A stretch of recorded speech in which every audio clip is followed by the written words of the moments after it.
Let's see the next one, induced current and induced charge, the second and third parts.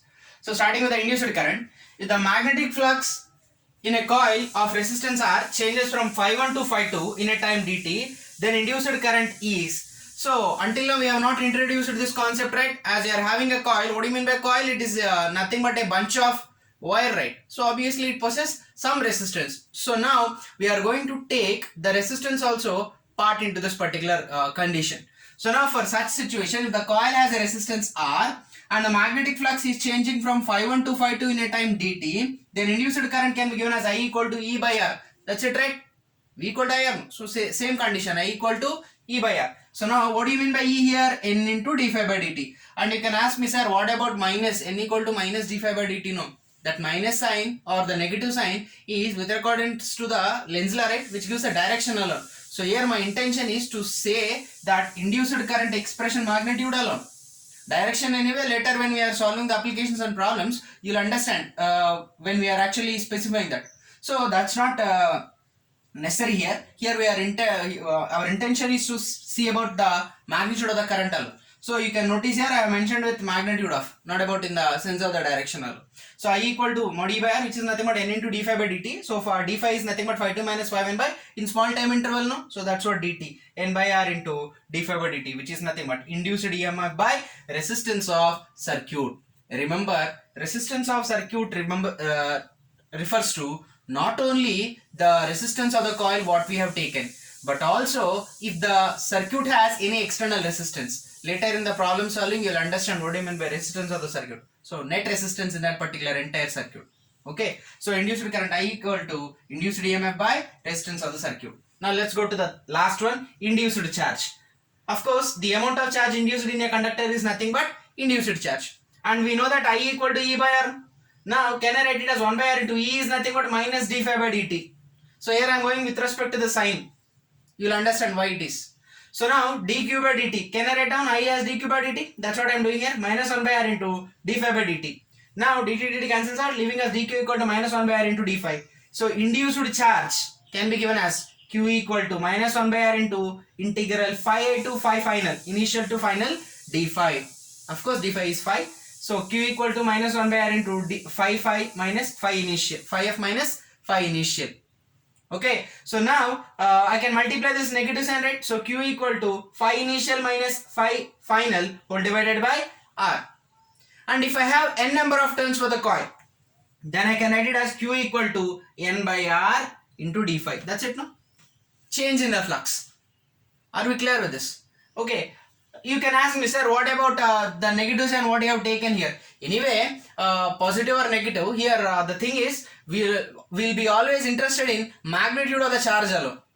Okay, so hence, as we are generalizing that situation, we can write it as induced charge is nothing but change in magnetic flux by resistance.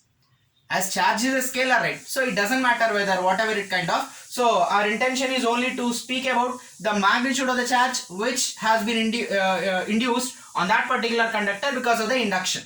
So that's what the reason why I am considering this. So charge in magnetic flux by resistance. Anyway, all these three results, when we are solving the problems, they will be much clear for you.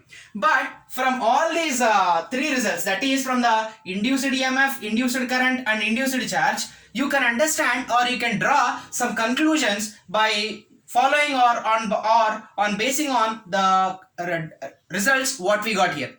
Okay, now let's see what are there. So the first thing is out of that induced EMF, induced EMF is independent of total resistance of the circuit but depends on time of change of flux. That's it, no? So as I equal to their induced EMF in that situation, E equal to, we have mentioned it as d phi by dt, isn't it or not? And of course phi is nothing but BA cos theta, which I have already mentioned it. So by varying magnetic field, by varying area, we have already seen that, right? By changing the theta also, we have all seen the different kinds of the results. Nowhere in all those results, nowhere in those all the results, in all the three different cases or four different cases, do we got the concept of the resistance here?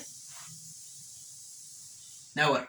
So induced EMF is completely of that kind, which means induced EMF is independent of total resistance of the circuit, but depends on time of change of flux d phi by dt. That's it, no? E equal to minus d phi by dt. That's what the result we got. It depends only on d phi by dt. With what time change it is actually changing with respect to that, but never on the resistance.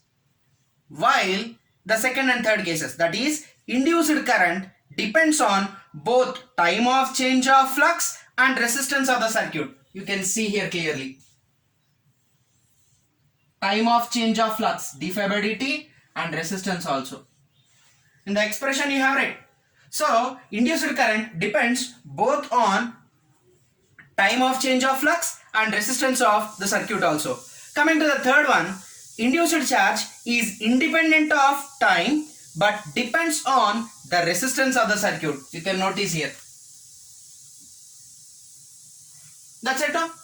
Here we have the concept of resistance. It depends on the induced charge, depends on the resistance but not on the time varying. There must be change in the flux, but in with respect to the time it doesn't depends on.